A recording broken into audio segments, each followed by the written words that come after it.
চট্টগ্রামের আলোচিত ও তালিকাভুক্ত সন্ত্রাসী সাজ্জাদ হোসেন ওরফে ছোট সাজ্জাদ অবশেষে গ্রেফতার হয়েছেন।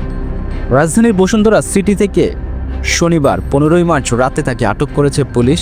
দীর্ঘদিন ধরে আইনশৃঙ্খলা বাহিনীর নজরদারিতে ছিলেন তিনি। গ্রেপ্তারের পর ছোট সাজ্জাদকে তেজগাঁও থানায় নিয়ে যাওয়া হয়েছে। সেখানে প্রাথমিক জিজ্ঞাসাবাদ শেষে রাতে তাকে চট্টগ্রামে নেওয়ার পরিকল্পনা রয়েছে বলে জানিয়েছে সংশ্লিষ্ট কর্মকর্তারা।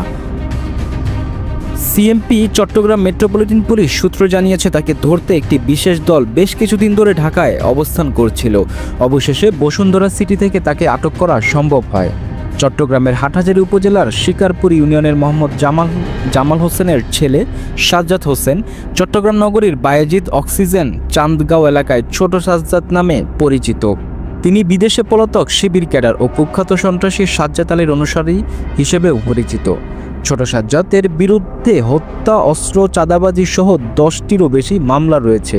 চাঁদার দাবিতে ভবনে প্রকাশ্যে অস্ত্র উঠিয়ে ত্রাস সৃষ্টি করা সহ নানা অপরাধের অভিযোগে রয়েছে তার বিরুদ্ধে।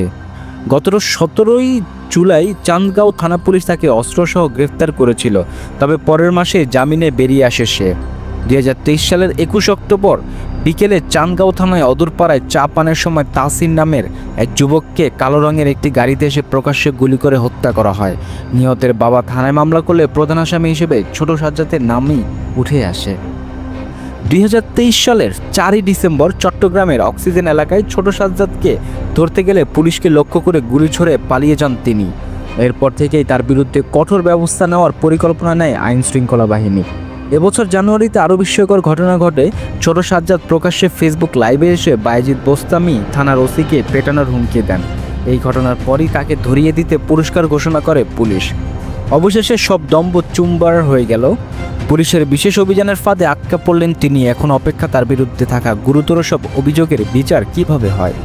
আইনশৃঙ্খলা বাহিনী বলছে এই গ্রেফতার চট্টগ্রামের অপরাধ জগতের জন্য একটি বড় ধাক্কা। তবে প্রশ্ন থেকেই যায়, এর আগে একবার জামিনে মুক্তি পেয়েছিল ছোট সাজ্জাদ। এবারও কি সেই আইনের ফাঁক গলে বেরিয়ে যাবে তিনি, নাকি চট্টগ্রামের জনগণ অবশেষে তার শাস্তি দেখতে পাবে?